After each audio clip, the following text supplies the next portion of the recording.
narrowly escaped her parents. The young girl annoyed them, and her governess, with her incessant questions about matters they thought trivial and which they could not answer.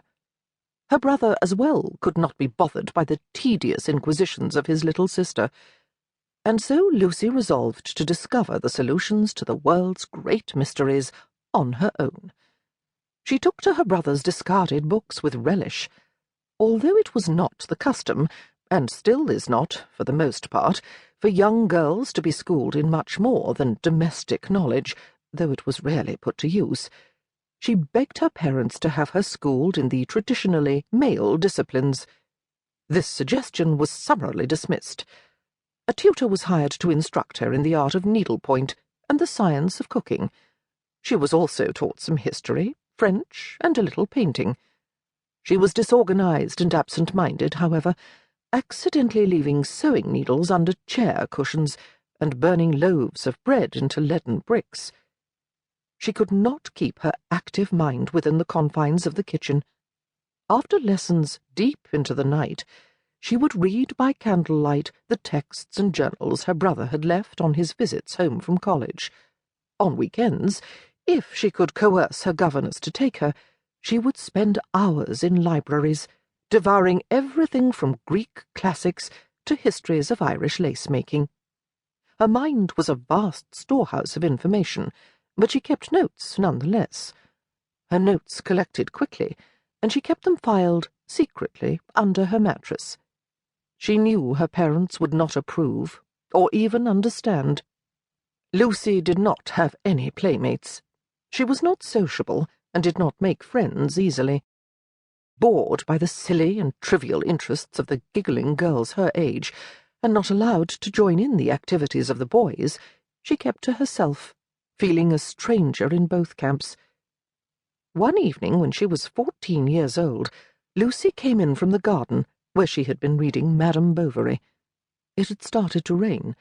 The large house was dark when she came inside, and the floorboards creaked as her boots made their way to the staircase.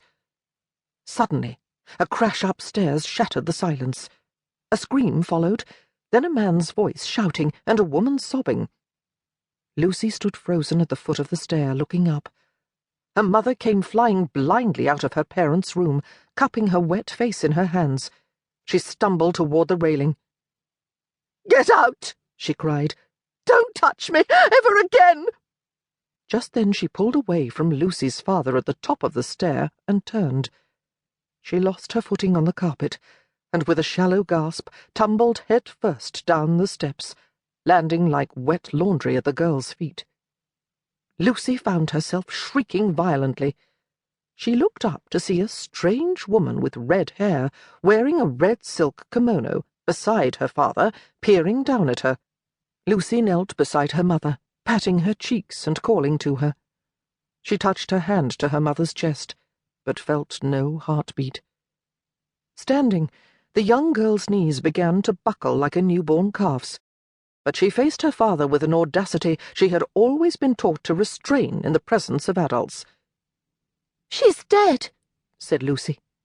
"You killed her!" Suddenly she was outside, running into the night, breathing hard, uncertain whether her eyes were wet with tears or rain. She licked her lips. They tasted salty. She made her way to the library before it closed, and hid herself among the fiction stacks all night. She made a pillow of Dickens' Great Expectations, and comforted herself with the familiarity of these old, dependable friends. Truth, she concluded, is more harsh than any fiction. The next day she made her way to Oxford, on the last few shillings she possessed, and sought out her older brother, who was by that time engaged in the study of law at Christchurch. "You must take me in," she pleaded. "What?" objected her brother. "Not likely. The last thing I need here is a little sister underfoot. Besides, it's against the rules." "Damn the rules!" she cried. Her brother stared at her in horror.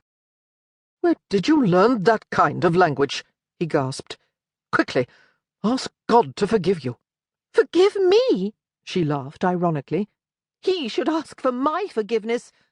"What are you saying?"